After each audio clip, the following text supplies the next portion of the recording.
দর্শক, আজ আপনাদের সাথে আছি আমি মনজুর আল মতিন। আজকে আমরা কথা বলতে চাই স্বাস্থ্য খাতের সংস্কার নিয়ে। আপনারা জানেন, এ নিয়ে যে সংস্কার কমিশন গঠন করা হয়েছিল তারা সম্প্রতি তাদের প্রতিবেদন জমা দিয়েছেন। সে নিয়ে আমরা কথা বলবো এবং কি কি সংস্কার এই নির্বাচনের আগেই করা সম্ভব সে নিয়েও খানিকটা কথা বলতে চাই। তিনজন সম্মানিত অতিথি রয়েছেন আমাদের সাথে। আছেন অধ্যাপক ডক্টর লিয়াকত আলী, তিনি চিকিৎসা বিজ্ঞানী ও শিক্ষাবিদ। আছেন ডক্টর লেলিন চৌধুরী, তিনি প্রিভেন্টিভ মেডিসিন বিশেষজ্ঞ। এবং আছেন ডক্টর মোহাম্মদ আনোয়ারুল ইসলাম, তিনি সহকারী অধ্যাপক, বারডেম জেনারেল হাসপাতাল। আপনাদের তিনজনকে স্বাগত আমাদের এই অনুষ্ঠানে। শুরুতেই ডক্টর লেলিন চৌধুরী, আপনার কাছে আসতে চাই। জনস্বাস্থ্য, স্বাস্থ্য খাত, এগুলো সংস্কার নিয়ে আমরা একটা সময়ই অনেক বেশি কথা বলেছি আপনাদেরকে, সে সময় প্রায় এই অনুষ্ঠানেও আমরা আমন্ত্রণ জানিয়েছি। সেটা হচ্ছে করোনা মহামারীর সময়, এবং তারপরে আবারও স্বাস্থ্য খাত, জনস্বাস্থ্য, এই বিষয়গুলো বোধহয় পেছনের পাতায় ঠাঁই পেয়েছে। বেশিরভাগ সময় আমরা কথা বলেছি যখন কোনো একটা বড় দুর্ঘটনা আসলে স্বাস্থ্য খাতে ঘটে। বহুদিন পরে আসলে একটা সংস্কারের কমিশন হলো, স্বাস্থ্য খাতের সংস্কার নিয়ে কথা হচ্ছে। কমিশনের রিপোর্টটিকে আপনি কিভাবে দেখেন, সেখান থেকে যদি আলোচনা শুরু। ধন্যবাদ।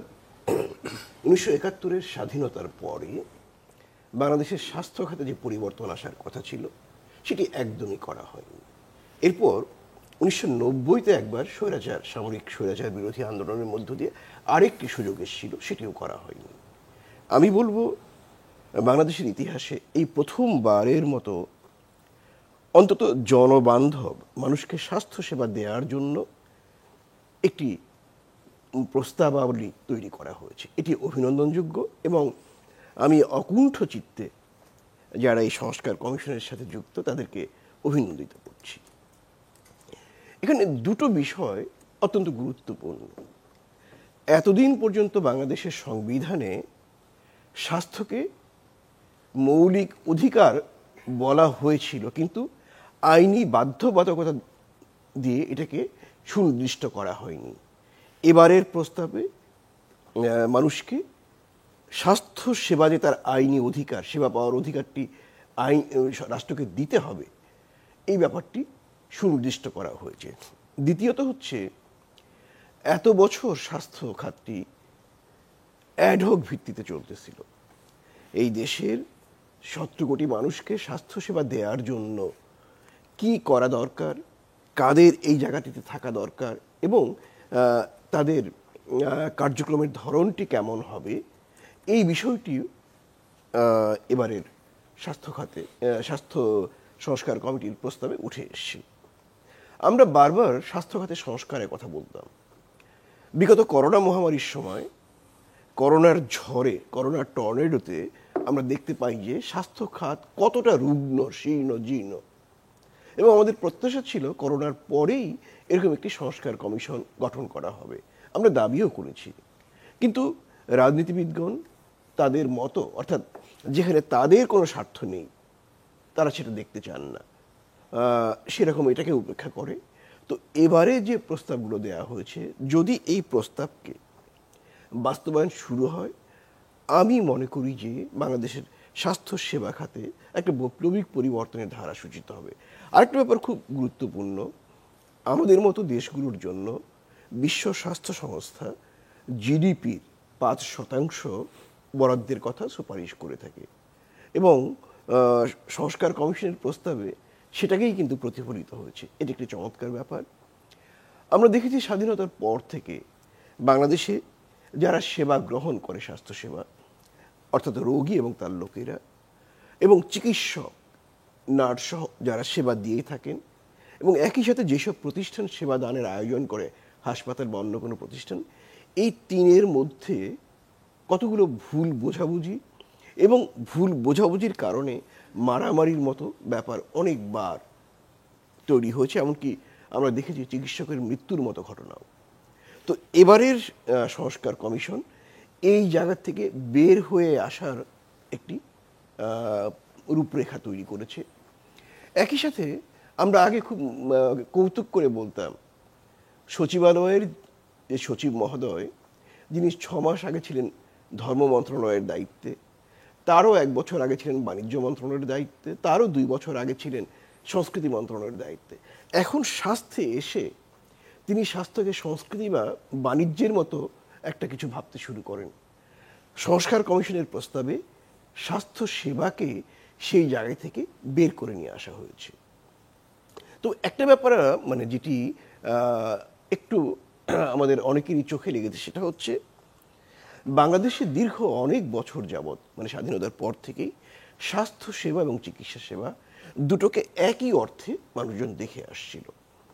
এবারে প্রস্তাবগুলোতে স্বাস্থ্য সেবাকে একটি পরিপূর্ণ সেবা হিসেবে দেখানোর প্রবণতা পরিলক্ষিত হলেও কিন্তু আমরা দেখতে পাচ্ছি সেখানে চিকিৎসা সেবাটাকেই প্রাধান্য দেওয়া হয়েছে। বিশেষ করে আমরা জানি স্বাস্থ্যসেবার তো 5টি মৌলিক ভিত্তি: প্রমোটিভ, প্রিভেন্টিভ, কিউরেটিভ, রিহ্যাবিলিটেটিভ এবং প্যালিয়েটিভ হেলথ কেয়ার। এবার যেমন প্রিভেন্টিভ জায়গাটাতে জোর দেওয়া হয়েছে, কিন্তু প্রমোটিভ, প্যালিয়েটিভ এবং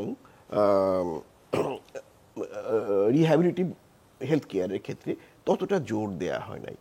আরেকটা ব্যাপার প্রণিধানযোগ্য, বিশ্ব স্বাস্থ্য সংস্থার মান অনুযায়ী অথবা যে কোনো মানদণ্ড অনুযায়ী চিকিৎসকের বিপরীতে কতজন নার্স থাকবেন। যেমন একজন চিকিৎসকের বিপরীতে 3 জন নার্স থাকবেন এবং একজন চিকিৎসকের বিপরীতে 5 জন টেকনোলজিস্ট থাকবেন।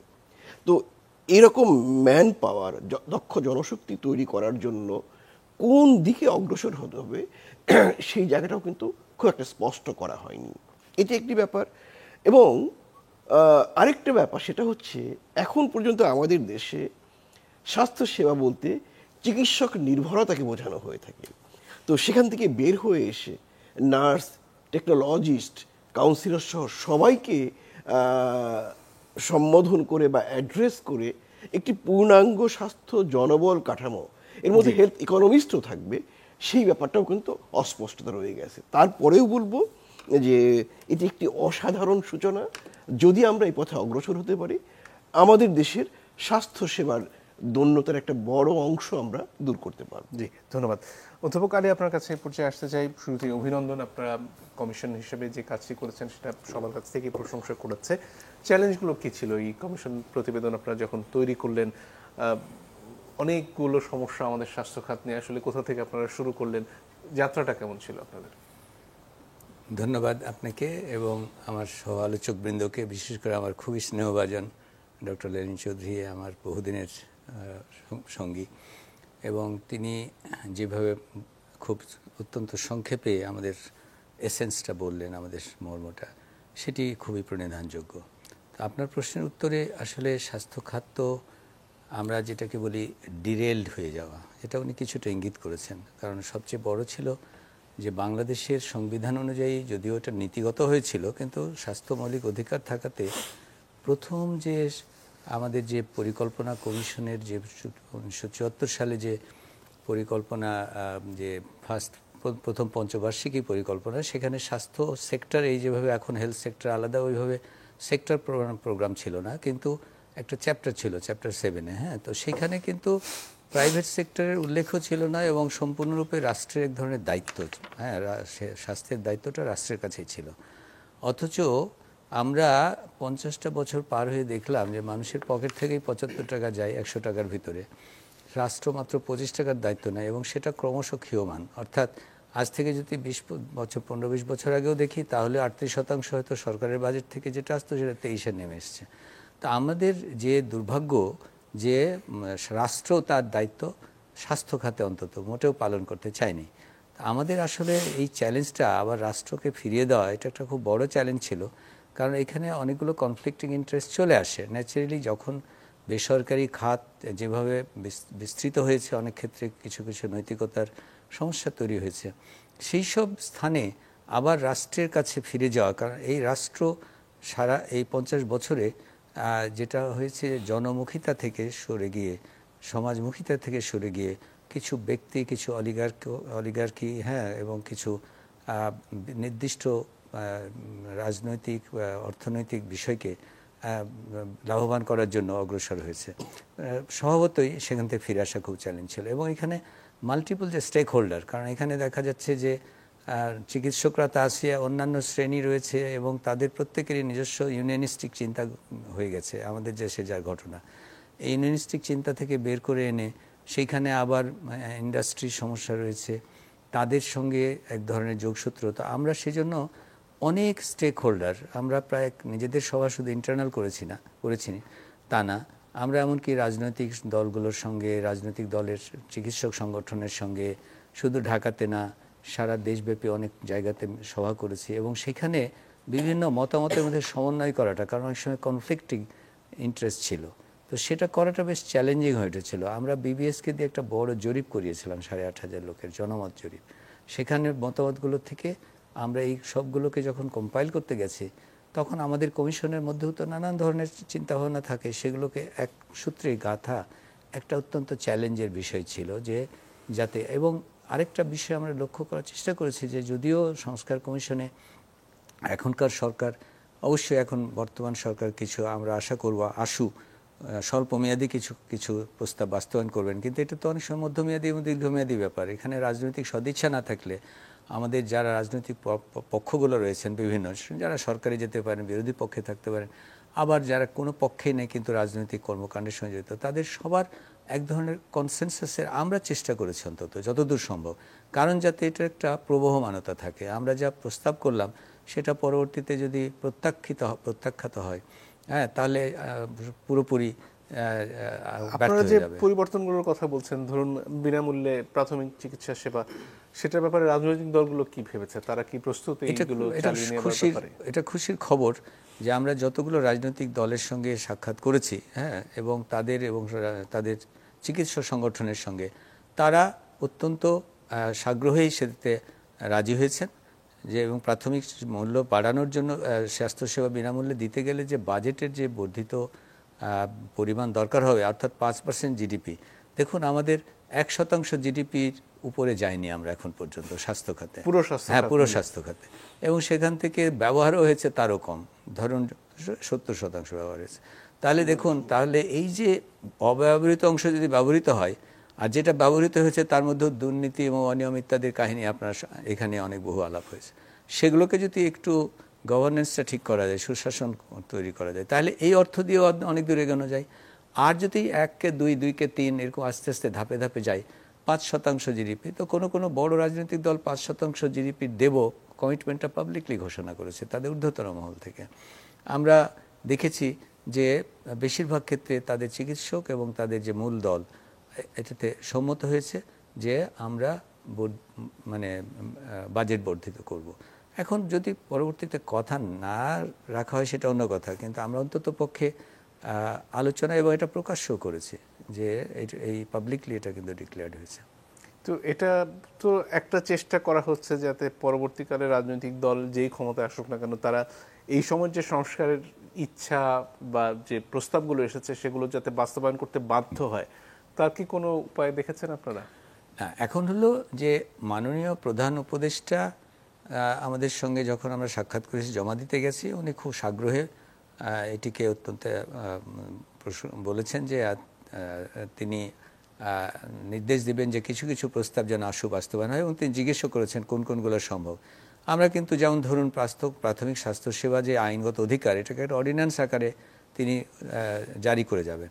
এখন পরবর্তী যারা আসবেন তারা এই অর্ডিন্যান্সকে যদি আইনে পরিণত করতে না চান, তাহলে তো কারোরই কোনো বাধ্যকর উপায় নেই, কারণ এটা গণতান্ত্রিক পদ্ধতিতে সেই সরকারের পদ্ধতি, এটা কোনোভাবেই কিন্তু করার পদ্ধতি আছে বলে আমাদের জানা নেই। কিন্তু আমাদের প্রয়োজন যেটা ছিল যে তাদের কাছ থেকে আলোচনার মাধ্যমে এক ধরনের কমিটমেন্ট, এক ধরনের পাবলিক কমিটমেন্ট, এবং কোনো ক্ষেত্রে ডিক্লারেশন, এবং তাদের পারলে যে ম্যানিফেস্টোতে যেন এটা থাকে সে ধরনের অনুরোধ আমরা করেছি। তো কিছু কিছু ক্ষেত্রে আমরা বিশ্বাস করি যে তারা এই কমিটমেন্ট থেকে সরে আসবেন না, কিন্তু এই সময়ে, এই অন্তর্বর্তীকালীন সরকারের সময়েও কিন্তু আমরা চেষ্টা করেছি যে কিছু কিছু বিষয়কে তারা যদি অর্ডিন্যান্স আকারে এবং অন্যান্য এক্সিকিউটিভ নির্দেশ আকারে, প্রশাসনিক নির্দেশ আকারে করে দিয়ে যান, তাহলে হয়তো, যেহেতু এগুলো জনবান্ধব আমরা মনে করি, জনগণের প্রত্যাশা, এবং আমরা জনমত জরিপ থেকে কিন্তু এই বিষয়গুলোকে উঠিয়ে এনেছি, এটা বিবিএস 8টা ডিভিশনে কিন্তু জনমত জরিপটা করেছে, তাহলে আশা করি এটা বৃহত্তর জনগণের মতামতের প্রতিফলন রয়েছে। এখন পরবর্তীতে আমরা বিশ্বাস করি যে এখন যে রাজনৈতিক পরিস্থিতি পট পরিবর্তন হবে, আমরা বিশ্বাস করব যে দেশ জনগণের ইচ্ছার প্রতিফলন থাকবে সরকারের কার্যক্রমে। ধন্যবাদ। ডক্টর ইসলাম, আপনার কাছে এই পর্যায়ে আসতে চাই। বেসরকারি খাত নিয়ে কথা বলবো আপনার সাথে, এবং এই কমিশনের রিপোর্টে যেটা বলা হচ্ছে যে বেসরকারি খাতের ব্যাপারে যে নিয়ন্ত্রণ থাকার কথা সরকারের এবং যে দেখভাল করার কথা কর্তৃপক্ষের, সেটার অনুপস্থিতি, অভাব এবং লাইসেন্সিং প্রক্রিয়ার সমস্যা একটা বড় এখানে চ্যালেঞ্জ হয়ে দাঁড়াচ্ছে। আপনার পর্যবেক্ষণ কি, এবং আসলে এই সময়ের মধ্যে, ধরুন আগামী 6 মাস বা 1 বছরের মধ্যে এই ক্ষেত্রে কি পরিবর্তন আনা যায়? ধন্যবাদ। প্রথমে আমি ধন্যবাদ জানাবো যে স্বাস্থ্য সংস্কার কমিশনকে, যে বহুদিন পরে বাংলাদেশে অ্যাটলিস্ট একটা স্ক্রিপ্ট তৈরি করা হয়েছে স্বাস্থ্য সংস্কারের বিষয়ে, যে স্বাস্থ্যকে একটা ফ্রেম আকারে মানে প্রস্তাবনা হিসেবে দেওয়া হয়েছে বা ফ্রেমিং করা হয়েছে। তো এখানে প্রথমে যে কথাটা আমি বলতে চাই সেটা হচ্ছে যে কনফ্লিকশন, কিন্তু এই প্রস্তাবনার ভিতরে যেসব কনফ্লিকশনগুলো স্বাস্থ্য খাতে আছে সেই কনফ্লিকশনগুলোর কিন্তু কোনো সরলীকরণ করার কোনো প্রস্তাবনা নাই। যেমন আমি যদি একটু আসি, যে শিক্ষা হচ্ছে যে ডাক্তার, তারপর হচ্ছে ডিএমএফ, নার্স, প্যারামেডিক্স, এই যে এদের মধ্যে যে কনফ্লিকশনগুলো আমরা কিছুদিন ধরে দেখছি, এটাই কিন্তু এখানে প্রস্তাবনার ভিতরে এটাকে কিভাবে সেগ্রিগেট করা যাবে, যে কারা কোন জায়গা পর্যন্ত থাকবে, সেটা ব্যাপারে সুনির্দিষ্ট কোনো গাইডলাইন এখানে নাই। ফলে কনফ্লিকশনটা কিন্তু থেকেই যাচ্ছে। সো আমার মনে হয় যে এই জায়গায় একটা কনফ্লিকশনটাকে যাতে সরলীকরণ করা যায়, যাতে এখানে ডিসিপ্লিন করা যায়, সেইটার একটা প্রস্তাবনা থাকলে এইটা ভবিষ্যতের জন্য একটা ভালো একটা জিনিস হিসেবে থাকতো। আর প্রাইভেট এবং রাষ্ট্রের ক্ষেত্রে যেই কথাটা, এখানে প্রাইভেটকে মনিটরিংয়ের জন্য যেসব জিনিসগুলো আমরা যেগুলো আমরা পাই, তার মধ্যে একটা হচ্ছে লাইসেন্সিংয়ের ক্ষেত্রে আমাদের একটা সবসময়, শুধু আমাদের না, এটা সমস্ত সেক্টরই যারা প্রাইভেটাইজেশনের মধ্যে আছেন, যারা প্রাইভেট ব্যবসা বাণিজ্য অন্য খাতেও করেন, তারাও বলছেন যে তাদের ব্যবসার জন্য যতগুলা জায়গা থেকে তার লাইসেন্সিংটা করা দরকার হয়, সেগুলো একটা ওয়ান স্টপ সেন্টার হিসেবে প্রোভাইড করা। তাতে হবে কি, যে আমি প্রথম কথা হচ্ছে যে আমি যখন একটা ব্যবসা করতে যাব বা একটা প্রতিষ্ঠান করতে যাব, তখন আমাকে একটা গাইডলাইন দিবে, বই দিবে, যে তোমার এই জিনিসগুলো জোগাড় করতে হবে, তুমি এগুলো কাগজ জমা দিলে পরে তোমরা আমাকে ইন্সপেকশন যাব, এবং একই সেন্টার থেকে সবগুলো ইন্সপেকশন হবে, হওয়ার পরে আমাকে একটা লাইসেন্স দিবে। এবং এটাকে সরলীকরণ করার কথা শুধু এই সেক্টর না, সব সেক্টরই বলা হয়েছে। 2 নম্বর যেটা এখানে আমার কাছে, কটা জায়গায় যেতে হচ্ছে এখন মিনিমাম 8 থেকে 10টা জায়গায় যেতে হচ্ছে। আমার এখানে আরেকটা জিনিস, আমার একটা বলার বিষয় আছে, সেটা হচ্ছে যে বলা হচ্ছে যে প্রাইভেট সেক্টরে মনিটরিং করার জন্য সেখানে মনিটরিং সেলকে খুব বেশি শক্তিশালীভাবে সে অবজার্ভ করবে, কিন্তু সরকারি হাসপাতালগুলোতে কেন নয়? কারণ আপনি যখন স্ট্যান্ডার্ড একটা হেলথ সেক্টরকে আপনি যখন স্ট্যান্ডার্ডাইজ করবেন, তখন আপনার হেলথ সেক্টর হিসাবে আপনাকে মনিটর করা দরকার, not only private, not only government. কারণ গভর্নমেন্ট সেক্টরে আমরা যখন যে দেখি যে সেইখানে যেসব অব্যবস্থাপনাগুলো আছে, সেগুলাই কিন্তু ইন টার্নে আমরা যখন প্রাইভেট সেক্টরে যাই, তখন কিন্তু এগুলো উৎসাহিত করে, ওখানেই তো নিয়ম এরকম নাই, বা আমরা বুঝি না যে আসলে স্ট্যান্ডার্ড নিয়মটা কোথায়। গভর্নমেন্ট যদি আমাদেরকে শো করে যে এটা হচ্ছে স্ট্যান্ডার্ড প্রোটোকল, এই পর্যন্ত যেতে হবে, আমরা দেখি কি যে একটা প্রাইভেট হাসপাতালে যে তার একটা ক্যান্টিন কিংবা তার একটা ল্যাবে যে দেখলো যে তার কয়টা রিয়েজেন্ট এক্সপায়ার ডেট হয়ে আছে, কিংবা তার ক্যান্টিনে কী ধরনের সমস্যা আছে, কিন্তু সরকারি হাসপাতালের ক্যান্টিনগুলো বা ল্যাবে যেয়ে কিন্তু দেখা হচ্ছে না। তাহলে আপনার স্ট্যান্ডার্ডের মানটা আমরা সেট করছি কীভাবে? শুধু প্রাইভেটাইজেশনের ক্ষেত্রে আমরা সব কিছু করছি, সরকারের তো দায়বদ্ধতা আছে, তাকেও তো মনিটরিং ভেতরে আনতে হবে যে সে আসলে ঠিকমতো সার্ভিসটা দিচ্ছে কিনা। তাহলে আমার কাছে মনে হয় যে এখানে কনফ্লিকশন না করে এটাকে সরলীকরণ করা দরকার, যে যেখানেই স্বাস্থ্যসেবা যাবে সেখানে স্বাস্থ্যসেবাকে মনিটরিং করতে হবে, যে তারা আসলে স্ট্যান্ডার্ড। কারণ আমি তো রোগী হিসাবে আমি প্রাইভেটে গেলেও যেটা চিকিৎসা নিতে চাচ্ছি, সরকারিতে আমি সেই চিকিৎসাটা নিতে চাচ্ছি। এই জায়গাটাতে যে কনফ্লিকশনটা হয়, সেই কনফ্লিকশনের জন্য মূল জায়গাটা হচ্ছে অর্থনীতি। আমাদের স্বাস্থ্য খাতে বর্তমানে যত ধরনের কনফ্লিকশন আছে, তার কনফ্লিকশনের প্রায় 60 থেকে 70% কাভার করে হচ্ছে ইকোনমি। কেন ইকোনমি? যেমন আমি যখন স্বাস্থ্য খাতে খরচ করতে যাই, আমাদের দেখা যায় যে একজন পার্সনের ক্ষেত্রে $46 পার ইয়ার স্বাস্থ্য খাতে খরচ করা লাগে, তার মধ্যে অনলি $25 or $26 গভর্নমেন্ট প্রোভাইড করে, আর বাকি টাকাটা হচ্ছে আউট অফ পকেট থেকে যায়।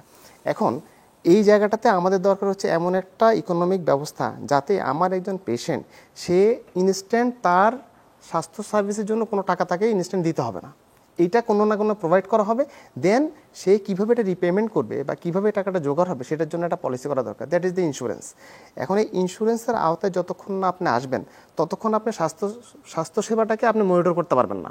তার কারণ হচ্ছে যে who will monitor the thing? একটা স্বাস্থ্য খাত 18 কোটি মানুষের জন্য যে স্বাস্থ্য ব্যবস্থা থাকবে, তাকে মনিটরিং করার জন্য যে স্ট্রেংথটা দরকার, সেই স্ট্রেংথটা আমাদের গভর্নমেন্টের সেই পরিমাণ ম্যান পাওয়ার এবং সেই পরিমাণ আমার ইনস্ট্রুমেন্টাল সাপোর্ট এইটা বা স্ট্রাকচারাল সাপোর্ট সেটা দেওয়াটা বোধ হয় এই মুহূর্তে সম্ভব না। কিন্তু যদি এটা একটা ইন্স্যুরেন্স কোম্পানিকে দেওয়া হয়, যে সবসময় মনিটর করবে যে আমার পকেট থেকে, তখন সে মনে করবে এটা আমার পকেট থেকে যাচ্ছে, সেই নিজেই মনিটর করবে যে আসলে এখানে 5টা স্ট্যান্ডিং দেওয়া হয়েছে, আসলে দেওয়া হয়েছে কিনা, এই অপারেশনটা জাস্টিফাইড হয়েছে কিনা, এই সিজারিয়ান সেকশনটা জাস্টিফাইড হয়েছে কিনা, নাকি সার্জন বেশি পয়সা নেওয়ার জন্য দিয়েছে। তাহলে তাকে মনিটর করার জন্য কিন্তু থার্ড পার্টি একটা ইন্স্যুরেন্স কাভারেজ লাগবে, তারা মনিটর করবে।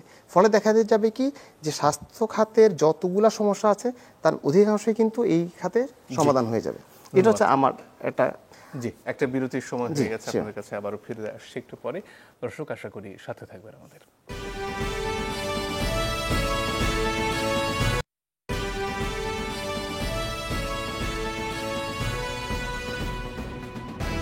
দর্শক, আপনারা দেখছেন ইস্পাহানি মির্জাপুর চা মুক্তবাগ। ফিরে আসবো অধ্যাপক লিয়াকত আলী আপনার কাছে। বেশ কিছু প্রসঙ্গ এসেছে এর মধ্যে, তার মধ্যে স্বাস্থ্য বিমার কথাটা একটু আগে ডক্টর ইসলাম তুলছিলেন, এবং এই স্বাস্থ্য বিমা আসলে বাংলাদেশের মানুষের যে আর্থিক অবস্থা সেটার বিবেচনায় কতদূর কার্যকর হবে, বেসরকারি খাতে বিমা সংস্থাগুলোর যে অবস্থা তারাই কতটুকু এই স্বাস্থ্য খাতে বিমার ব্যাপারে যে দেখভালের কথা বলা হচ্ছিল বেসরকারি খাতের মাধ্যমে, বিমার মাধ্যমে, সেটা নিশ্চিত করতে পারবে। ধন্যবাদ আপনাকে। আসলে এই বিমার বিষয় নিয়ে আমরা অনেক আলাপ হয়েছে, এটা একটা খুবই বড় প্রসঙ্গ ছিল যে যেভাবে আমেরিকান সিস্টেমে এক ধরনের বিমা হয়, বিমার নানা রকম পদ্ধতি রয়েছে। তো আমাদের আলোচনায় আমরা যেটা বের করেছি সেটা হলো প্রাথমিক স্বাস্থ্যসেবাটা ট্যাক্সের পয়সায়, হ্যাঁ, জনগণের আইনগত অধিকার, যেটা বিনামূল্যে। এরপরে সেখান থেকে রেফারাল না হয়ে কেউ সেকেন্ডারি টারশারিতে আসতে পারবে না। মানে এমনকি ঢাকা মেডিকেলেও যদি আউটডোরে কেউ আসতে চায়, ঢাকা মেডিকেলই একটা জায়গাকে করে দেওয়া হবে যেখানে হলো প্রাইমারি হেলথ কেয়ার, বা শহরে তার নগর কেন্দ্র আরও গড়ে তোলা হবে, সেটা অন্য কথা। প্রত্যেক ওয়ার্ডে ইউনিয়নকে কেন্দ্র করে গ্রামে, আর এখানে হলো ওয়ার্ডকে কেন্দ্র করে। তাহলে প্রাথমিক স্বাস্থ্যসেবা থেকে রেফারেল হয়ে আসবে। রেফারেল হয়ে যখন সেকেন্ডারি টারশারিতে আসবে, তখন ধরা যাক যারা অত্যন্ত পুয়ার, অ্যারাউন্ড 20%, তারা বিনামূল্যে পাবে, অন্যরা সাশ্রয়ী মূল্যে পাবে। এখন কিভাবে নির্ধারণ হবে যে কারা? এটা বিভিন্ন রকম কার্ড, যেগুলো সরকারের নানান টাইপের কার্ড দিয়ে, যে এখন যেমনভাবে কিছুটা দারিদ্র্য নিরূপণ হয়, সেটা পদ্ধতি তৈরি করতে হবে। আমরা তো হেলথ কার্ডের কথা বলছি, হেলথ কার্ডে মার্ক করা থাকবে। কিন্তু এরপরে বাকি অংশ যেগুলো আরও এরপরে যে চিকিৎসাগুলো, তার সেকেন্ডারি লেভেলের আরও কস্টলি চিকিৎসা, সেখানে ফর্মাল সেক্টর যেগুলো, সেই ফর্মাল সেক্টরে আমরা কিন্তু যেটা সামাজিক স্বাস্থ্য বিমা, কেমন, অর্থাৎ সোশ্যাল ইন্স্যুরেন্স, যেখানে সরকার বা এমপ্লয়ার কিছু দিচ্ছে, এমপ্লয়ি কিছু দিচ্ছে, এক ধরনের পার্টিসিপেশন। আবার অন্যান্য ক্ষেত্রে যারা ফর্মাল সেক্টরে না, ইনফর্মাল রয়েছেন, তাদের জন্য সরকারের একটা ব্যবস্থা থাকতে হবে। এটা হ্যাঁ, যদি আমরা সাশ্রয়ী মূল্যে দেয়, সেটাই কিন্তু সরকারের একটা ভর্তুকি হয়ে গেল। হ্যাঁ, এবং সেইখানে সরকারি বিমা সংস্থাকে, সরকারি বিমা সংস্থার একটা প্রস্তাব আছে আমাদের, হ্যাঁ, যে সরকারি বিমা সংস্থা সেটা হ্যান্ডেল করতে পারে। কিন্তু আমাদের দেশের বাস্তবতাতে এত ফর্মাল সেক্টরের পরিমাণ এত কম, মানুষ এমনি ইনফর্মাল সেক্টর এত বেশি, যে আমরা মনে করি না যে সরকার ওই ইনফর্মাল সেক্টরে পুরো বিমা দিয়ে কভার করতে পারবে। তো সেই ক্ষেত্রে যারা আরও বিত্তবান, তারা যদি চান যে প্রাইভেট ইন্স্যুরেন্স দিয়ে তারা আরও ভালো সেবা নেবেন, তাদের কোনো বাধা নেই। একটা ওপেন মার্কেট ইকোনমিতে তাদের সেই সুযোগ থাকবে। কিন্তু সরকার চেষ্টা করা হয়েছে আমাদের যে সেকেন্ডারি টারশারিতে এক ধরনের সোশ্যালি কন্ট্রোল ইন্স্যুরেন্স সিস্টেম থাকতে হবে আমাদের। না হলে আমরা পুরোপুরি একদম যেটা আমেরিকান স্টাইলে একদম প্রাইভেট সেক্টর ইন্স্যুরেন্স দিয়ে কিন্তু আমরা করতে চাইনি। এটা হলো আমাদের কনক্লুশন। দ্বিতীয় যে জিনিসটা, যে বেসরকারি এবং সরকারি স্বাস্থ্যসেবার মান নিয়ন্ত্রণের যে তফাৎটা, আসলে আমাদের লক্ষ্য করতে হবে। একটা বিষয় আমি এখানে বলিনি, যে আমাদের যে মুখ্য সুপারিশমালা, যে মুখ্য সুপারিশমালাতে আমরা কতগুলো যেটাকে বলে এসেন্স তুলে এনেছি, কিন্তু তার বাইরে কিন্তু 322 পৃষ্ঠার ডকুমেন্ট এটা, এবং প্রত্যেকটা চ্যাপ্টার রয়েছে, যেটা ডক্টর লেনিন চৌধুরী বলছেন, সেটা কিন্তু আমাদের ওই WHO পিলার ধরে 6-7টা চ্যাপ্টার রয়েছে। ওই চ্যাপ্টারের ডিটেলে গেলে কিন্তু বহু কিছু আরও জানা যায়। তো সেটা অনেকের পড়া হয়তো এই দ্রুত সম্ভব হবেও না, বা অনেকে হয়তো পড়বেনও না। কিন্তু ওর ভিতরে এগুলো কিন্তু আরও ডিটেল করা আছে, যে আসলে আমাদের মূল কোয়ালিটি নিয়ন্ত্রণটা হচ্ছে অ্যাক্রেডিটেশন আইন করতে বলেছি আমরা, সেটা মুখ্য সুপারিশমালা রয়েছে। এই অ্যাক্রেডিটেশন আইনটা, অর্থাৎ সেবা, শুধু আমাদের এখন পর্যন্ত বাংলাদেশে শুধুমাত্র MBBS ডিগ্রির জন্য একটা অ্যাক্রেডিটেশন হয়েছে, কিন্তু আর কোনো কিছুর জন্য নেই। কিন্তু আমরা কিন্তু বলছি অ্যাক্রেডিটেশন আইন সেবার জন্য করতে হবে, এবং এই অ্যাক্রেডিটেশন আইনটা কিন্তু প্রাইভেট আর পাবলিকের জন্য আলাদা না, সরকারি বেসরকারি একই অ্যাক্রেডিটেশন আইনে যেতে। অর্থাৎ আপনি যদি ডিক্লেয়ার্ড হন যে আপনি 3 স্টার হসপিটাল, তাহলে আপনি প্রাইভেট না পাবলিক সেটা দেওয়া হবে না, কারণ আপনার একই রুলের মধ্যে হবে। কাজেই ওইখানে কিন্তু আসলে জনগণও ক্ষমতায়ন থাকবে, যে উনি চুজ করবেন যে কোন হাসপাতালটা কী ধরনের সেবা দিচ্ছে, সেটা কিন্তু পাবলিক থাকবে, ওই অ্যাক্রেডিটেশন কাউন্সিল তৈরি হবে। কাজেই ওই জায়গাতেই কিন্তু আসলে আমাদের মনিটরিং সুপারভিশনের একটা দায়িত্ব তো আমাদের যে হেলথ সার্ভিসের মধ্যে একটা ইনবিল্ড থাকবে। এখানে আরও একটা ব্যাপার আপনাদের লক্ষণীয়, যে এই যে আমরা এখন মন্ত্রণালয় একই সঙ্গে পলিসি করে বাস্তবায়নও করে, আমাদেরকে আসলে কিন্তু এখন যেটা বিভাজন করা হচ্ছে মন্ত্রণালয়ের মধ্যে নয়, মন্ত্রণালয়ের বাইরে আন্তঃমন্ত্রণালয় ভিত্তিতে আসলে একটা ইন্ডিপেন্ডেন্ট স্বায়ত্তশাসিত বাংলাদেশ হেলথ কমিশনের কথা বলা হয়েছে, যে কমিশন আসলে নীতিমালা তৈরি করবে, গাইডলাইন তৈরি করবে এবং একটা ওভারসি করবে, এক ধরনের ওভারসাইট থাকবে তার, যে ওগুলো বাস্তবায়ন হচ্ছে কিনা, এবং বাস্তবায়ন না হলে সেটা সম্পর্কে কিছু ধরনের পদক্ষেপ নেওয়ার তার কিছু অধিকার থাকবে। তাহলে ওই আইনটা কিন্তু বাংলাদেশ স্বাস্থ্য কমিশন, এবং সেটা ধরা যাক যে আমি ডেঙ্গুর কথা একটা উদাহরণ বলি, যে স্বাস্থ্য সেবা দেওয়ার দায়িত্ব হচ্ছে স্বাস্থ্য মন্ত্রণালয়ের, কিন্তু ওখানে কিন্তু অন্যান্য যে এনভায়রনমেন্টাল পরিবেশগত যে বিষয়গুলো, এগুলোর দায়িত্ব কিন্তু হচ্ছে লোকাল গভর্নমেন্টের, মিউনিসিপ্যালিটি। তাহলে তাকে কিন্তু স্বাস্থ্য মন্ত্রণালয় বলে কথা শুনতে পারছে না, কিন্তু ওই কমিশনের আইনগত এখতিয়ার থাকবে, কারণ কমিশন দায়বদ্ধ থাকবে সরকার প্রধানের কাছে। তাহলে ওই স্বায়ত্ত শাসনের ভিত্তিতে ওই যেটা নিয়ন্ত্রণের কথা বলছে, এটা সরকারি বেসরকারি খাত বলে না, ওই কমিশনের কিন্তু 17টা বিভাগ আছে, সেখানেও কিন্তু মনিটরিং এর ব্যবস্থা আছে।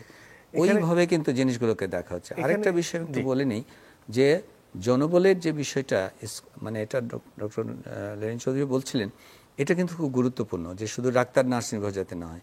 তা আমরা ইউনিয়নকে কেন্দ্র করে যে জনবলের যে কাঠামোটা, এখন যে ফ্যামিলি প্ল্যানিং আলাদা যায়, স্বাস্থ্য আলাদা যায়, এগুলো না, এটা হচ্ছে প্রাইমারি হেলথ কেয়ার প্রোভাইডার, যেটা হচ্ছে কমিউনিটি হেলথ কেয়ার ওয়ার্কার, এবং তারা কিন্তু একই সঙ্গে ফ্যামিলি প্ল্যানিং উপদেশ, প্রাইমারি হেলথ কেয়ারের এনসিডির উপদেশ, অন্যান্য কি বলে পুষ্টি ইত্যাদি সব কিছুর উপদেশ দিচ্ছে। তাহলে ওইখান থেকে সমস্ত রকম জনবল, এমনকি কাউন্সিলরের কথা উল্লেখ আছে ভিতরে। আর এটাকে আমরা বলছি স্কিল মিক্স। আমরা কিন্তু এদেরকে, এই যে শিক্ষার কথা বলছিলেন, যে এদের শিক্ষা, অন্যান্য যে শিক্ষা, একটা কথা খেয়াল করতে হবে, যে আমরা কিন্তু একটা অ্যালাইড হেলথ প্রফেশনাল কাউন্সিলের কথা বলছি। আসলে এদের দায়িত্ব কী হবে এবং এদের শিক্ষা কী হবে, অ্যালাইড হেলথ প্রফেশনাল কাউন্সিল আইনটা কিন্তু প্রায়োরিটি আইন বলেছি আমরা, কারণ এই আইন ছাড়া আপনি কিন্তু শুধু ফার্মাসিস্ট আর নার্সের কাউন্সিল দিয়ে আর ডাক্তারের কাউন্সিল দিয়ে আপনি স্বাস্থ্যসেবা দিতে পারবেন না। তো এদের এডুকেশনটাও কিন্তু অ্যাক্রেডিটেশন আওতায় আনতে বলেছে।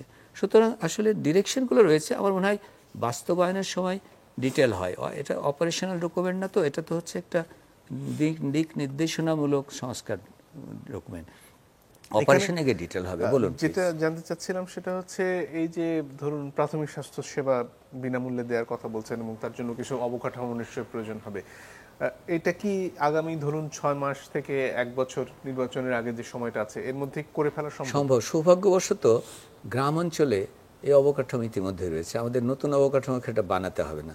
কারণ আমাদের কমিউনিটি ক্লিনিক তো রয়েছে, তার সাথে বাড়ি বাড়ি যাওয়ার যে, অর্থাৎ ডোমিসিলিয়ারি সার্ভিস যেটা, তার একটা কাঠামো কিন্তু আগে থেকে রয়েছে। হয়তো জনবল বৃদ্ধি করতে হবে, তাদের রিপারপাসিং করতে হবে, তাদেরকে ট্রেনিং দিতে হবে, ফ্যামিলি প্ল্যানিং ওয়ার্কারকে হয়তো সেবার ট্রায়াল দিতে হবে। আমাদের যে হেলথ অ্যাসিস্ট্যান্ট রয়েছে, যারা প্রান্তিক অঞ্চলে কাজ করে অ্যাসিস্ট্যান্ট, তাদেরকে আবার ট্রেনিং দিতে হবে ফ্যামিলি প্ল্যানিং বিষয় ইত্যাদি নানান বিষয়, মাতৃ স্বাস্থ্য ইত্যাদি বিষয়।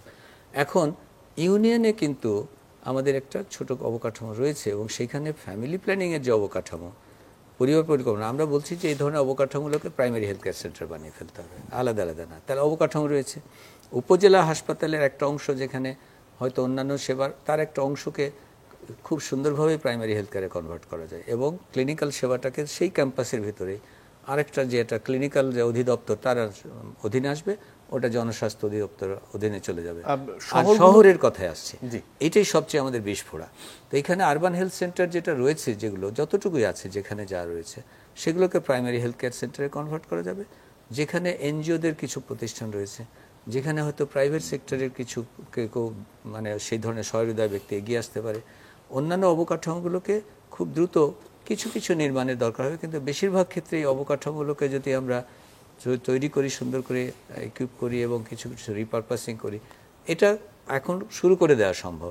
এর সাথে আমরা এটাও বলেছি, যেমন কি যারা জেনারেল প্র্যাকটিশনার, যদি তাদের মধ্যে সেই প্রাইমারি কেয়ার ফিজিশিয়ানের ট্রেনিং অর্থাৎ জেনারেল জিপি হিসাবে তারা যদি সেই প্রাথমিক স্বাস্থ্যসেবা এটাকে একটা ফ্যামিলি ফিজিশিয়ানের ট্রেনিংয়ের দেওয়ার কথা বলছি আমরা, এবং পরবর্তীতে এর জন্য 2 বছরের কোর্স করার কথা বলেছে ফ্যামিলি ফিজিশিয়ান।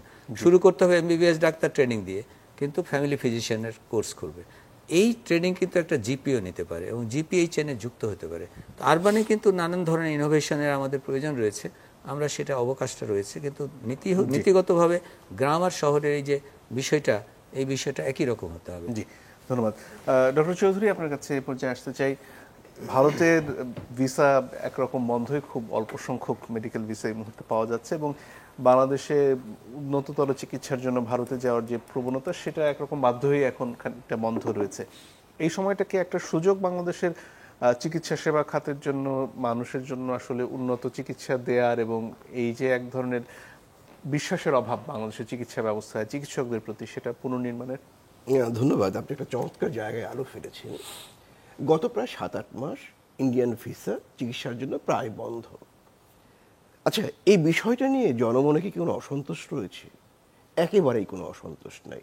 এমনকি এতে কি বাংলাদেশের মানুষের রোগাক্রান্ত হয়ে মৃত্যুর হার বেড়ে গিয়েছে? মোটেই বাড়েনি। তাহলে বিষয়টা এটার কি কোনো পরিসংখ্যান আছে? পরিসংখ্যান নাই, কিন্তু আমরা তো যারা রোগীর সাথে প্রতিনিয়ত যুক্ত, আমরা তো মানুষের কথাগুলো বুঝতে পারি, তাদের সবারই কিন্তু চিকিৎসা হচ্ছে। তাহলে কি দাঁড়িয়েছিল? বাংলাদেশ থেকে ভারতে যারা চিকিৎসার জন্য যেত, অনেকগুলো কারণ আছে। একটি কারণ হচ্ছে মেডিকেল ট্যুরিজম, এক ধরনের শখ থেকে যাওয়া। একটা ছিল সত্যিকার অর্থে কিছু চিকিৎসার উন্নত ব্যবস্থা বাংলাদেশে অতটা নাই, বাইরে করা। আরেকটা খুব গুরুত্বপূর্ণ, যেটা নিয়ে একেবারেই কম কথা হয়, প্রতিবেশী দেশের বেশ কিছু বড় বড় প্রতিষ্ঠান এবং মার্কেটিং এজেন্সিগুলো বাংলাদেশের ভেতরে এক ধরনের নেটওয়ার্ক তৈরি করেছে। তাদের প্রধান কাজ হচ্ছে বাংলাদেশের স্বাস্থ্য ব্যবস্থার উপর মানুষকে আস্থাহীন করে ভারতে নিয়ে যাওয়া। এবং আমরা দেখতে পাই, এমনও দেখতে পাই যে বাংলাদেশে একটা রোগীর ক্যান্সার ডায়াগনোসিস করা হয়েছে, তাকে নানাভাবে বুঝিয়ে কলকাতা বা অন্য চেন্নাই নিয়ে যাওয়া হলো। সেখানকার ডাক্তার কি করছে? প্রথমেই বলছে, আরে আপনাকে তো সর্বনাশ করে দিয়েছে, আপনি তো মারা যাবেন, আপনার তো ক্যান্সার হয়নি। প্রচুর পরীক্ষা নিরীক্ষা করে ওষুধ দিয়ে দিল, বলে এটা আপনি দেশে গিয়ে ব্যবহার করেন, ভালো হয়ে যাবে। দেশে আসার পরে দেখা গেল সেই একই ক্যান্সার ডায়াগনোসিস করা হয়েছে, ওষুধগুলো ভিন্ন নামে দেওয়া হয়েছে। এটা তো একটা বড় অংশ। এমনকি যারা বেসরকারি স্বাস্থ্য সেবা প্রতিষ্ঠানের সাথে যুক্ত, এরা কিন্তু এটা ভালো মতো টের পায়। এমনকি সিঙ্গাপুরের মতো দেশ থেকে মার্কেটিং এজেন্টরা কিন্তু বাংলাদেশে আসে। ভারত থেকে তো আসেই নানা ধরনের, নানা বর্ণের, গন্ধের, নানা সুবিধা দিয়ে। তার মানেটা কি? আমাদের কিছু তো সমস্যা রয়েছে, কিন্তু যদি আমরা স্বাস্থ্য খাতের সংস্কারটাকে সামনে এগিয়ে নিয়ে যাই এবং একই সাথে যদি আমাদের স্বাস্থ্যে সুশাসনটা ফিরিয়ে আনি, রাজনৈতিক হস্তক্ষেপ, মাস্তানি, নানা ধরনের পেশি অর্থশক্তিকে যদি আমরা আইনি বাধ্যবাধকতাকে নিয়ে আসি এবং স্বাস্থ্য সুরক্ষা আইন যথাযথভাবে প্রণয়ন করে যদি আমরা সেটার প্রয়োগ করি, তাহলে কিন্তু খুব দ্রুত বাংলাদেশের স্বাস্থ্যসেবা একটা পরিবর্তন আসবে। আমি একটা ছোট্ট গল্প বলি। মালয়েশিয়ার প্রধানমন্ত্রী মাহাতির মোহাম্মদ সাহেব, তার হার্টের অপারেশন হওয়ার কথা, এটা গত শতাব্দীর শেষ পাদে। তো তিনি বাইপাস অপারেশন করবেন হার্টের। তো ডাক্তাররা তাকে বলল, মালয়েশিয়ায় না করে আপনি দেশের বাইরে করেন। কেন? মালয়েশিয়ার চিকিৎসা ব্যবস্থা উন্নত না। মাহাতির মোহাম্মদ বললেন, যদি আমি এই দেশে আমার বাইপাস অপারেশন করতে না পারি, তাহলে অন্য মানুষ কিভাবে ভরসা পাবে? অতএব তোমরা এটাকে ভালো করার জন্য, উন্নত করার জন্য কী কী দরকার সেটি বলো। এবং এরপরে কিন্তু যারা মাহাতির মোহাম্মদের বাইপাস অপারেশনটা মালয়েশিয়াতেই হয়। এবং এরপরে কিন্তু মালয়েশিয়ার মানুষ বুঝতে পারে যে তাদের সবচেয়ে দামি লোকটা এই দেশে হার্টের অপারেশন করতে পারে। যদি কোনো কারণে একটা নিয়ম করা যায়, একটা আইন করা যায়, বাংলাদেশের কোনো এমপি, মন্ত্রী, সরকার প্রধান, রাষ্ট্রপ্রধান এবং সচিব, যুগ্ম সচিব এবং তার উপরের কোনো কর্মকর্তা চিকিৎসার জন্য বিশেষভাবে যদি সুপারিশ করা না হয়, তাহলে দেশের বাইরে যেতে পারবে না, যেমনটা বাধ্য হয়ে করোনার সময় হয়েছিল। দেখেন, 1 বছরের মধ্যে বাংলাদেশের স্বাস্থ্যখাতে একটা দারুণ বৈপ্লবিক পরিবর্তন হবে। আমাদের কর্তা ব্যক্তিরা, রাজনৈতিক কর্তা বলুন, অর্থনৈতিক কর্তা বলুন, ব্যবসায়িক কর্তা বলুন, তারা মনে করে এই দেশটা তাদের আয়ের জায়গা, তাদের মাছ শিকারের একটা ভালো পুকুর, আর তারা তাদের জীবনের বাকি কিছু দেশের বাইরে নিয়ে যাবে। এই ধারণা থেকে বের করে আনার জন্য একদিকে যেমন ব্যক্তিগত এবং রাজনৈতিক সততা, আরেকদিকে আইনি বাধ্যবাধকতা, যদি এই দুয়ের সমন্বয় ঘটানো যায় তাহলে কিন্তু ভারত কেন, কোথাওই আমাদের যাওয়ার দরকার হবে না। এখানে একটা বিষয় নিয়ে আলোচনা হয়, সেটা হচ্ছে গিয়ে চিকিৎসকদের নিজেদের ব্যক্তিগত যে প্র্যাকটিস, সেটা সরকারি ডাক্তারদের ক্ষেত্রে বেশি প্রযোজ্য, এবং সেই ক্ষেত্রে আসলে একজন চিকিৎসক সরকারি হাসপাতালে যে সেবা দেন সেটা তিনি সবসময় তার বেসরকারি প্র্যাকটিসের কারণে যথেষ্ট ভালোভাবে দিতে পারেন না, এই অভিযোগটা থেকেই যায়। এখানে কি আলাদা করা প্রয়োজন যে যারা সরকারি খাতে চিকিৎসা দেবেন তারা ব্যক্তিগতভাবে আলাদাভাবে প্র্যাকটিস করবেন?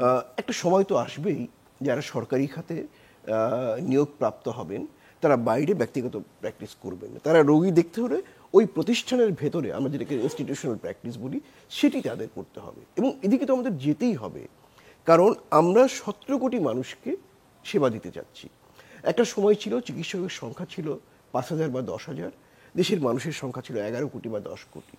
তখন অনেক কিছু করতে হয়েছে, কিন্তু ধীরে ধীরে তো আমাদেরকে যেতে হবে, এবং এ কারণেই ন্যাশনাল হেলথ কমিশন যেটা এবং বাংলাদেশ হেলথ সার্ভিস, এই প্রস্তাবকে আমি স্বাগত জানাই, এবং সেখানে কিন্তু আলাদা বেতন কাঠামোর কথা বলা হয়েছে। দুটো ব্যাপার, একজন চিকিৎসক যদি সে তার কাজের জায়গায় সম্মান পায় এবং ভালো মতো বেঁচে থাকার মতো অর্থ পায়, সে তো প্রাইভেট প্র্যাকটিসের ঝামেলায় যাবে না, কারণ এতে তার ব্যক্তি জীবন তো নষ্ট হয়ে যায়। সকাল 8টা থেকে শুরু করে রাত 12টা বা 11টা পর্যন্ত তাকে তো এই গাধার খাটনি খাটতে হবে না। মূলত আমরা বাংলাদেশে আমাদের একটা ঝামেলা তৈরি হয়েছে চিকিৎসা নিয়ে, স্বাস্থ্যসেবা নিয়ে। আমাদের জনগণের মতামত হচ্ছে যে এটি একটি কল্যাণমূলক দৃষ্টিভঙ্গির থেকে রাষ্ট্র এটাকে অ্যাড্রেস করুক, কিন্তু রাষ্ট্র তার বাজার অর্থনীতির থেকে এটাকে পণ্য হিসেবে অ্যাড্রেস করে। এই দুয়ের মধ্যে যে কন্ট্রাডিকশন, মূলত এই কন্ট্রাডিকশনটা, এই দ্বন্দ্বটাকে রাজনৈতিকভাবেই সলভ করা দরকার। যদি এই কাজটি করা যায় তাহলে কিন্তু আমরা স্বাস্থ্যের ক্ষেত্রে যে সমস্যাগুলো নিয়ে আমরা জর্জরিত সেখান থেকে বেরিয়ে আসতে পারবো। ধন্যবাদ। ডক্টর ইসলাম, আপনার কাছে ফিরে আসতে চাই। বেসরকারি খাতে চিকিৎসকরা, যারা তরুণ চিকিৎসক এইমাত্র পাশ করে যুক্ত হচ্ছেন চিকিৎসা সেবা খাতে, তাদের বেতন নিয়ে প্রচুর অভিযোগ বিভিন্ন সময় শুনি। ইন্টার্ন ডাক্তারদের বেতন নিয়ে তারা প্রায়শই আন্দোলনও করতে বাধ্য হন। এই ক্ষেত্রে কি এক ধরনের মনোভাবনার পরিবর্তন প্রয়োজন? কারণ অন্যান্য ক্ষেত্রে তারা সহকর্মী যারা, তারা হয়তো বিবিএ পাশ করে বের হচ্ছেন, ব্যাংকে চাকরি নিচ্ছেন, তারা এর চেয়ে অনেক ভালো অবস্থায় কাজে যোগ দিচ্ছেন, এবং বেসরকারি খাতে যারা একেবারে গোড়া থেকে কাজ করছেন তারা হয়তো একটার জায়গায় 2-3টে কাজ নিচ্ছেন এই যে ঘাটতি সেটা পূরণ করতে। এখানে কি চিন্তাভাবনার প্রয়োজন, পরিবর্তন প্রয়োজন অনুভব করেন কিনা? অবশ্যই, ধন্যবাদ। এটা একটা খুবই বার্নিং ইস্যু। আমি মনে করি যে লেলিন ভাই যেটা বললেন সেই জায়গার মধ্যে আমার একটু ডিফারেন্স অপিনিয়ন আছে। সেটা হচ্ছে যে স্বাস্থ্যকে রাষ্ট্র কখনোই অর্থনৈতিক খাত হিসেবে কখনো দেখেনি, সবসময় এটাকে সেবা খাত হিসেবে দিয়েছে, এবং কনসেপশনটাই দিয়েছে মানুষের মধ্যে এটা যে স্বাস্থ্য খাতে আবার পয়সা দিতে হবে কেন। আমি প্রথমবারও আমাকে বলেছিলাম, আমি আমার আগের কথাই বলেছিলাম যে ইকোনমি হচ্ছে একটা মূল কনফ্লিক্টিংয়ের জায়গা, যেখানে আসলে একটা এখনই সময়, যেহেতু আমরা রিফরমেশনে যাচ্ছি, আমাদের এখনই সময় এটাকে একটা সেটেলমেন্টে নিয়ে আসা। কারণ ইকোনমিক জায়গাটাতে যদি আমি ঠিক করতে না পারি, যেমন আপনি যে বললেন যে একই সাথে আমি পাশ করেছি, আমার বন্ধু পাশ করেছে, আমার বন্ধু 80,000 টাকা বেতনের চাকরিতে ঢুকলো, আর আমি 20,000 টাকা বেতনের একটা চাকরিতে ঢুকলাম। ইভেন কি আমাদের বারডেমের মতো স্বনামধন্য প্রতিষ্ঠানগুলোতেও যে গভর্নমেন্ট স্কেলে 40-45,000 টাকা বেশি পাওয়া যাচ্ছে না। ইভেন কি যারা রেসিডেন্সি কোর্সে আছে, যেসব ছেলেমেয়েগুলা পজিশনে যাচ্ছে, তাদের ক্ষেত্রে সরকার মাত্র এবার 30,000 টাকা করেছে। তো একটা মানুষের কিন্তু তার বয়স এবং তার পরিবার কিন্তু থেমে নেই, সে কিন্তু তার নর্মাল লাইফ লিড করছে। ওই জায়গাটাতে সে 30,000 টাকা দিয়ে যে জীবনযাপন করছে, তার বন্ধু সে একই জায়গা থেকে জীবনযাপন করছে হচ্ছে 80,000 টাকার মূল্যমানের একটা জবে। তাহলে এই যে কনফ্লিকশনটা ডেভেলপ করছে যে ও তার জীবনে, ছাত্র জীবনে যে এফোর্টটা দিয়েছে ডাক্তার হওয়ার জন্য, আর তার বন্ধু যে এফোর্টটা দিয়েছে, এটার ভিতরে হয়তো ডিফারেন্স আছে। কারণ ডিফারেন্স আছে বললেই তো সে ভালো জায়গায় পড়েছে, ভালো জায়গায় গেছে। আমি অসম্মান করছি না অন্য কোনো জায়গায়, কিন্তু এফোর্ট তো অনেক বেশি তাকে দিতে হয়েছে ওই জায়গাতে যাওয়ার জন্য। কিন্তু এফোর্টের এগেনস্টে সে যে রিমুনারেশনটা পাচ্ছে সেইটা, এবং কি একটা স্টুডেন্ট যখন পড়াশোনা করে মেডিকেল সায়েন্সে, তখন হয়তো 10 বছরও লেগে যায় তাকে পজিশনে যেয়ে তার মূল জায়গায় আসতে। তখন এই যে জায়গাটাতে সরকার যদি এই দায়িত্বটা না নিতে পারে, যে এই সব, এবং এটা কিন্তু আমাকে একবার স্বাস্থ্য মন্ত্রণালয়ের একটা মিটিংয়ে আমি ছিলাম, সেখানে এই রেসিডেন্সি প্রোগ্রামের যে ভাতা সেটা নিয়ে কথা হচ্ছিল। তা আমি বলেছি স্যার আগামী 15 বছরও কিন্তু আমাদেরকে স্বাস্থ্য খাতে যারা পড়াশোনা করতে এসছে তাদেরকে সাপোর্ট দিতে হবে, কারণ তো it is the necessity of the country. কারণ দেশের প্রয়োজনেই এইসব চিকিৎসককে তৈরি করতে হবে, বিশেষজ্ঞ চিকিৎসক তৈরি করতে হবে, এবং সেইখানে এই বিশেষজ্ঞ চিকিৎসক যাতে হতে পারে সেই জন্য তাদেরকে সাপোর্ট অব্যাহত রাখতে হবে। আর দিন শেষে যখন আমি আমার পরিবারের কাছে যাই তখন কিন্তু সব কিছুর পরে কিন্তু অর্থটাই মুখ্য হয়ে দাঁড়ায়, এই কারণে কারণ আমাকেও জীবিকা নির্বাহ করার জন্য কিন্তু অর্থটাই আসলে মূল ফ্যাক্টর হিসেবে কাজ করে। তাহলে এই জায়গাটাতে কিন্তু যে কনফ্লিকশন, আমাদের নর্মাল মানুষের যে পারসেপশন, রাষ্ট্রের যে পারসেপশন এবং যে বাস্তবতা, এই তিনটাকে যদি আমরা মার্জ করতে না পারি তাহলে কিন্তু এখানে একটা কনফ্লিক্ট থেকেই যাচ্ছে। এবং এই কথাটাই বলছিলাম আমি, যে কনফ্লিক্ট অফ ইন্টারেস্টগুলোকে আসলে এই প্রস্তাবনার মধ্যে অনেক প্রস্তাবনা ভালো, আমি আবারও অ্যাপ্রিসিয়েট করছি, কিন্তু কনফ্লিক্ট অফ ইন্টারেস্টগুলোকে কিন্তু আসলে একেবারে ছেকে আইডেন্টিফাই করে সেখানে সঠিকভাবে যে প্রস্তাবনাগুলো দেওয়া, আরও কিছু প্রস্তাবনা দেওয়া দরকার ছিল, সেগুলোতে হয়তো আরও কিছু ডিটেলিং করে দেওয়া দরকার। এর মধ্যে আমি কতগুলো কথা একটু বলতে চাই। সেটা হচ্ছে যেমন রোগীর অভিযোগ নিষ্পত্তি। রোগীর অভিযোগ নিষ্পত্তি কেন আমি করতে চাই? কারণ আমরা বলছি যে স্বাস্থ্য সুরক্ষা মানে ডাক্তারকেও সুরক্ষা করতে হবে, রোগীকেও সুরক্ষা করতে হবে। এখন আমরা যখন দেখি যে একজন রোগী একজন ডাক্তারের উপর যখন সে অ্যারোগেন্সি দেখায় বা সে যখন রেগে যায় বা তার যখন মনক্ষুণ্ণ হয়, অসন্তুষ্ট হয়, তখন সেটাকে যদি আমরা প্রপারলি অ্যাড্রেস না করি তাহলে কিন্তু আসলে তাকে আমি অসম্মান করলাম, তাকে আমি তার যে সম্মানটুকু দেওয়া দরকার, তার যে রাইট, সেই রাইটটাকে ভায়োলেট করলাম। তার তো জানার অধিকার আছে কি হয়েছিল। তাহলে সেই জায়গাটাও যেমন অ্যাড্রেস করতে হবে। একইভাবে ডাক্তার যে সময়টা দিচ্ছেন, কাউন্সেলিংটা করছেন, সেই কাউন্সেলিংয়ের জন্য তাকেও প্রপারলি চ্যানেলাইজড করতে হবে। তার একটা কাউন্সেলিং রুম থাকতে হবে, তার সাপোর্টিভ স্টাফ থাকতে হবে যারা যে কথাগুলো বলবে, এবং তাকে টোটাল ডকুমেন্টেশনটা তাকে পেশেন্টের সাথে শেয়ার করতে হবে। এই জিনিসগুলোর ভিতরে বোধহয় একটু আমাদের নজর দিতে হবে। আরও একটা জিনিস যেটা আমি বলতে চাই সেটা হচ্ছে যে ওষুধ ব্যবস্থাপনা নিয়ে একটা কথা আছে এই সমস্যা, সেখানে হচ্ছে যে জেনেরিক নেম নিয়ে কথা বলা হয়েছে। জেনেরিক নেম আসলে কিন্তু জেনেরিক নেম কেন বলা হয়েছে? এই কারণে যে ওষুধ ব্যবস্থাপনার মধ্যে যে অনৈতিক সম্পর্কটা তৈরি হয় সেটা শুধুমাত্র প্রোভাইডার যারা লিখে, রাইটার, অ্যান্ড যারা হচ্ছে ভেন্ডার যারা দিচ্ছে, ব্যবসায়ী, তাদের মধ্যে। তো এখানে আমার প্রশ্নটা হচ্ছে যে এই ওষুধ ব্যবস্থাপনাটা যে আমি যখন রেগুলাইজ করতে যাব তখন আমাকে আগে ঠিক করতে হবে এই ওষুধ লেখার রাইটটা আমি কাকে দিচ্ছি। যদি আমি এটা ঠিক করতে না পারি তাহলে কি হবে, এই ব্যবস্থাপনা শুধুমাত্র একটা গোষ্ঠীকে আমরা বললাম জেনেরিক নাম লেখো, কিন্তু এই অবৈধ সুযোগটা বা অনৈতিক ব্যাপারটা কিন্তু থেকেই যাবে। কারণ আজকে আমরা যখন দেখি যে ওষুধের দোকানদারও অ্যান্টিবায়োটিক বিক্রি করছে, একজন ম্যাটসও অ্যান্টিবায়োটিক লিখছে, একজন ডাক্তারও লিখছে। আমি মনে করি যে এটা যদি ডাক্তারদের হাতে কমপ্লিটলি না দেওয়া হয় তখন পর্যন্ত এই ওষুধ ব্যবস্থাপনা যে অনৈতিক ব্যাপারটা আছে সেটা কিন্তু কমবে না। ধন্যবাদ। অধ্যাপক আলী, আপনার কাছে শেষ প্রশ্ন হচ্ছে গিয়ে যে চিকিৎসকদের নিরাপত্তার কথা এর মধ্যে এসেছে। দায়িত্বরত অবস্থায় চিকিৎসকদের মার খাওয়ার ঘটনা বাংলাদেশে অনেক আছে, এবং তার সাথে রোগীর যে অভিযোগ তার নিষ্পত্তি না হওয়ার বিষয়টিও বোধহয় একই সাথে জড়িত। এই ব্যাপারে আপনারা কি ভাবছেন, এবং সার্বিকভাবে যদি আর কিছু যোগ করার থাকে? হ্যাঁ, প্রথমত এই ওষুধ লেখার এই রাইটের কথাটাতে আসি। হ্যাঁ, এবং ওই যে ওখান থেকে চলে আসে ডক্টর আনোয়ার যেটা বললেন যে ইন্টার প্রফেশনাল যে কনফ্লিক্ট আমাদের বিভিন্ন পেশার ভিতরে, নিজেদের প্রফেশনের ভিতরে, এগুলো রিজলভ করার উপায়টাই হচ্ছে যে অপারেশনাল প্রত্যেকটা কথা না বলে আমরা বলেছি যে প্রত্যেকটা প্রফেশনের আসলে রেজিস্ট্রেশনের আইনটা, বাংলাদেশের সমস্যাটা হচ্ছে যে যেসবগুলো ডাক্তার, নার্স এবং ফার্মাসিস্ট বাদে কারো কোনো রেজিস্ট্রেশন পদ্ধতি নেই, এবং কাউন্সিলের দ্বারা যখন রেজিস্ট্রেশন পদ্ধতি হয় তখন তার কতটুকু রাইট, সে কতটুকু করতে পারে, কতটুকু না করলে কি শাস্তি হবে, এগুলো যখন উল্লেখ থাকে তখনই লিমিটেড হয়ে যায়। সে ডাক্তার না হয় ডাক্তার লিখতে পারবে না, এই কোর্স না পড়লে সে ডাক্তার লিখতে পারবে না, এই না হলে প্রেসক্রিপশন লিখতে পারবে না। তাহলে ওটা কিন্তু অ্যাড্রেস আছে। এই আইনগুলো দ্রুত করতে হবে। আইন ছাড়া কিন্তু আপনি যতই মুখে আমরা নীতিমালা বলি, লিখি বলি, তাদের হবে না। সো আইনের কথা আছে, ওখানে এটা রিজলভ করবে। সেকেন্ড পয়েন্ট যেটা হলো যে আমাদের এই যে জেনেরিক বিষয়টা, এই জেনেরিক বিষয়টা হচ্ছে যে এসেনশিয়াল ড্রাগ দিয়ে আমাদের আসলে শুরু করতে হবে 20%, ধীরে ধীরে অভ্যাসটা যেতে হবে। এবং সেই ক্ষেত্রেও ওই যে প্রোভাইডারের কতটা রোল আছে এবং কোন প্রোভাইডার কতটুকু পারে সেটা করতে হবে। আর সুরক্ষার বিষয়টা আসলে এর মাঝে আমাদের কমিশনের কাজের ফাঁক মধ্যে স্বাস্থ্য সুরক্ষা আইন বলে একটা আইন প্রায় পাশ হতে গেছিলো।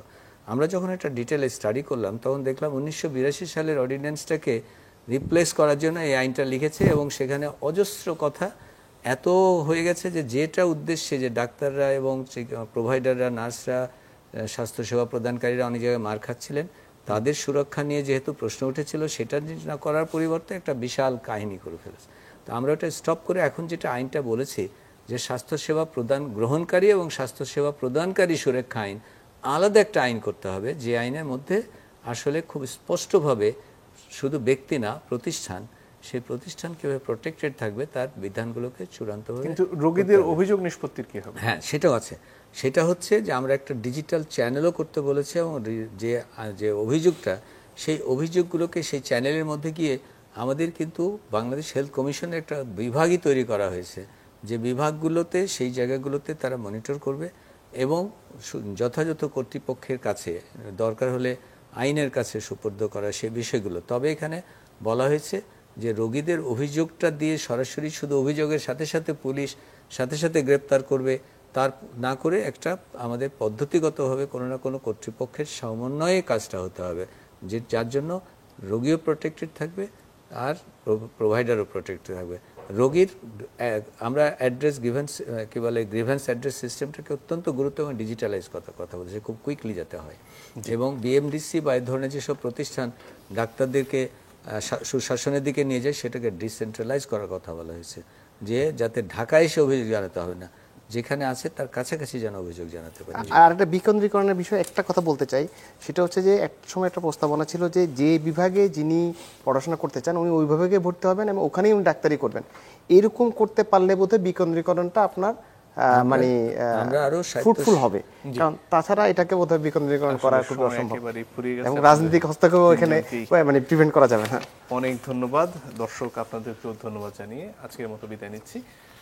পরের অনুষ্ঠানে আশা করি আপনাদের সাথে পাবো।